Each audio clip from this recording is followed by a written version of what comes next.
शहंशाह कव्वाली और मौसीकी के बेताज बादशाह उस्ताद नुसरत फ़तेह अली ख़ान की खूबसूरत आवाज़ का जादू आज भी सुनने वालों के दिलों पर राज करता है। नुसरत फ़तेह अली ख़ान ने जहां कव्वाली या सूफ़ी मौसीकी को मशरिक़ में मनवाया, वहीं उनके इस फ़न ने मग़रिब के फ़नकारों को भी मुतासिर किया। 1960 की दहाई में फैसलाबाद के सूफ़ी बुज़ुर्ग साईं मोहम्मद बख्श उर्फ लसूड़ी शाह के दरबार पर एक कम उम्र नौजवान नातिया और आरिफाना कलाम से समा बांधता था। ये बज़ाहिर कोई गैर मामूली बात नहीं, लेकिन किसी को क्या मालूम था कि पंजाब का ये लड़का दुनियाए मौसीकी में शहंशाह कव्वाली बन जाएगा। 13 अक्टूबर 1948 को फैसलाबाद में पैदा होने वाले पटियाला घराने के नुसरत फ़तेह अली ख़ान अपने वक्त के मशहूर कव्वाल उस्ताद फ़तेह अली ख़ान के बेटे और उस्ताद मुबारक अली ख़ान के भतीजे थे। उनके वालिद तो चाहते थे कि वो डॉक्टर या इंजीनियर बने, मगर नुसरत फ़तेह अली ख़ान अपने वालिद के नक्शे कदम पर चलना चाहते थे और फिर उन्होंने अपने आबाई फ़न को कमाल के उस दर्जे पर पहुंचा दिया कि मौसीकी का ज़ौक़ और इल्म रखने वालों का कहना है कि नुसरत फ़तेह अली ख़ान के जाने के बाद भी उनके लेवल का कोई कव्वाल और गुलकार पैदा नहीं हुआ। कव्वाल घराने से ताल्लुक़ होने के बाइस उन्होंने मौसीकी की तालीम घर से ही हासिल कर ली थी, लेकिन उन्होंने कम उम्री में अपने सुरों की पुख्तगी और लय की उठान में इतनी महारत हासिल कर ली थी कि उन्हें सुनने वाले उसके सहर में खो जाते थे। एक वक्त था जब नुसरत फ़तेह को कोई नहीं जानता था। हाँ, सबको ये ज़रूर इल्म था कि वो उस दौर के मारूफ कव्वाल उस्ताद फ़तेह अली ख़ान का बेटा है। नुसरत फ़तेह ने बचपन से ही मौसीकी को अपना जुनून बना लिया था और सिर्फ 10 वर्ष की उम्र में ही वो तबला बजाने पर कमाल महारत हासिल कर चुके थे। 1960 की दहाई के शुरू में अपने वालिद उस्ताद फ़तेह अली ख़ान की वफ़ात के बाद उन्होंने अपने चचा उस्ताद मुबारक अली ख़ान और उस्ताद सलामत अली ख़ान से कव्वाली की बाकायदा तरबियत लेना शुरू की और 70 की दहाई में उस्ताद मुबारक अली ख़ान के इंतकाल के बाद अपने कव्वाल घराने की सरबराही की। फैसलाबाद के मशहूर झंग बाज़ार के एक दरबार से बतौर कव्वाल अपने फ़नी सफ़र का आगाज़ करने वाले इस हीरे पर मियाँ रहमत नामी जौहरी की नज़र पड़ी, जो क़याम पाकिस्तान के वक्त ही फैसलाबाद में एक रिकॉर्डिंग स्टूडियो चला रहे थे। उनके नुसरत फ़तेह के वालिद उस्ताद फ़तेह अली ख़ान के साथ पहले से मरासिम थे।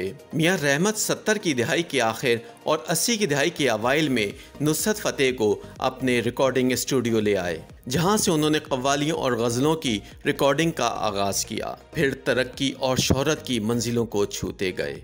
इसी स्टूडियो में खान साहब के चंद इब्तदाई कव्वालियों में से एक यादां विछड़े सजन दियां और दूसरी अली मौला थीं, जो दुनिया भर में बहुत मकबूल हुई। इसके अलावा और भी सैकड़ों कव्वालियाँ रिकॉर्ड की गईं। इब्तदा में उस्ताद नुसरत फ़तेह अली ख़ान ने कव्वाली से कबल तबला बजाने की तरबियत हासिल की थी और वो बहुत महारत के साथ तबला बजाते थे। एक दफ़ा ऐसा हुआ कि जब खान साहब 10-11 बरस के थे तो एक कव्वाली की महफिल में कोई तबला नवाज नहीं मिल रहा था, जिस पर उनको तबला बजाने के लिए कहा गया। वहाँ उन्होंने ऐसी परफॉर्मेंस दी कि गाने वाला थक गया, लेकिन खान साहब नहीं थके और सुनने वालों पर उन्होंने एक सहर तारी कर दिया। उस्ताद नुसरत फ़तेह अली ख़ान की इकलौती औलाद उनकी बेटी निदा नुसरत हैं, जो अब कनाडा में मुकीम हैं। निदा नुसरत ने अपने वालिद की यादों के बारे में बात करते हुए कहा कि मैं उस वक्त 13-14 बरस की थी जब उनका इंतकाल हुआ। मेरा उनके साथ ज़्यादा वक्त तो नहीं गुजरा, लेकिन बचपन में होश संभालने के बाद 6-7 बरस के अरसे की यादें ऐसी हैं जो मेरी ज़िंदगी का हासिल हैं। उनका कहना था कि वो एक लेजेंडरी फ़नकार की बेटी कहलाने में बहुत फ़ख्र महसूस करती हैं। उनके जैसा फ़नकार और वालिद शायद ही कोई होगा। ये मेरी खुशनसीबी है कि आलमी उफ़ुक़ पर चमकने वाले फ़नकार की बेटी होने का एज़ाज़ मिला। वो कहती हैं कि मेरे वालिद एक आम इंसान नहीं थे। मैं आज भी 16 अगस्त के दुख में जी रही हूँ जब उनका इंतकाल हुआ। मैं आज तक उससे बाहर नहीं निकल पाई। उस्ताद नुसरत फ़तेह के साथ गुज़ारे वक्त की यादों का तज़किरा करते हुए वो कहती हैं कि उनको अपने काम से इश्क था। उनके पास ज़्यादा वक्त नहीं होता था, लेकिन जब भी वो घर पर कोई तर्ज बना रहे होते या रियाज करते तो मैं उनके कमरे के पर्दे के पीछे से उन्हें छुप छुप कर सुनती और देखती। निदा नुसरत बतौर वालिद उनकी मोहब्बत का जिक्र करते हुए कहती हैं कि मुझे बचपन में कलम और कलर पेंसिल्स का बहुत शौक़ था। तो वो दुनिया में जहाँ भी जाते वहाँ से मेरे लिए बहुत से महंगे और मुख्तलिफ पेन और कलर पेंसिल लाते, ढेरों कलरिंग बुक्स लाते। उनके सामान में आधा सामान मेरी चीज़ों का होता। निदा उनकी एक याद का तस्करा करते हुए कहती हैं कि अब्बा जान काम की मसरूफियत के बाइस फैमिली को ज़्यादा वक्त ना दे पाते थे और इसका उन्हें बहुत शिद्दत से एहसास था। एक दफ़ा बैरून मुल्क से शो के बाद वापस घर आए तो आते ही मुझे अपनी गोद में लेते हुए कहा, अब मैं अपनी बेटी के साथ वक्त गुजारूंगा। मैंने उनसे पूछा, बाबा अब आप कितने दिनों के लिए मेरे साथ रहेंगे? तो उन्होंने इस बात पर ज़ारो कतार रोना शुरू कर दिया। निदा नुसरत के मुताबिक वो बहुत हसास तबीयत के मालिक थे। निदा नुसरत का कहना था कि जब हम दोनों बाप बेटी एक साथ होते तो वो भूल जाते कि इर्द गिर्द की दुनिया में क्या है। वो तमाम तवज्जो मुझे देते। शायद उन्हें दुनिया से जल्दी जाने का इल्म था। वो हर काम जल्दी करना चाहते थे।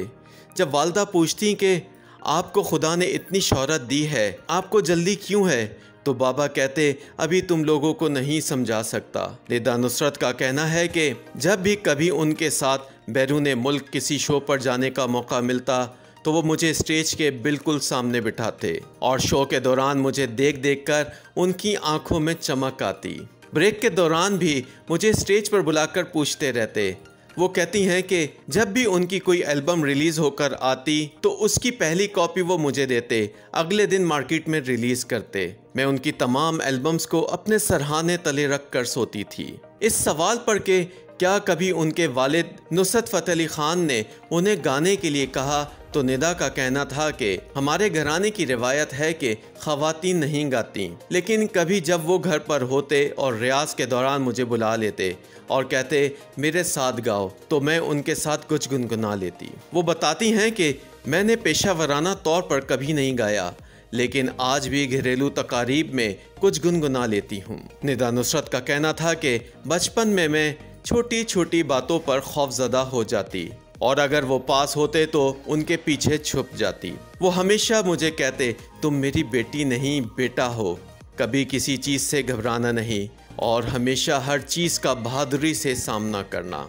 निदा नुसरत कहती हैं कि मुझे और मेरी वालदा को ये दुख रहा और हमेशा रहेगा कि काश हम भी लंदन में उनके आखिरी दौरे पर उनके साथ चले जाते। याद रहे कि उस्ताद नुसरत फ़तेह अली ख़ान ने उर्दू, पंजाबी और फ़ारसी ज़ुबान में कव्वालियाँ और गज़लें गाईं, जिन्हें बेहद सराहा गया। उन्होंने कव्वालियों और गज़लों समेत मिली नगमे भी गाए, जिनमें मेरा पैगाम पाकिस्तान सबसे ज़्यादा मकबूल है। नुसरत फ़तेह अली ख़ान ने मुतादिद कौमी और बैनुल अक़वामी अवार्ड हासिल किए। उन्होंने मुतादिद भारतीय फिल्मों के गानों में भी अपनी आवाज़ का जादू जगाया।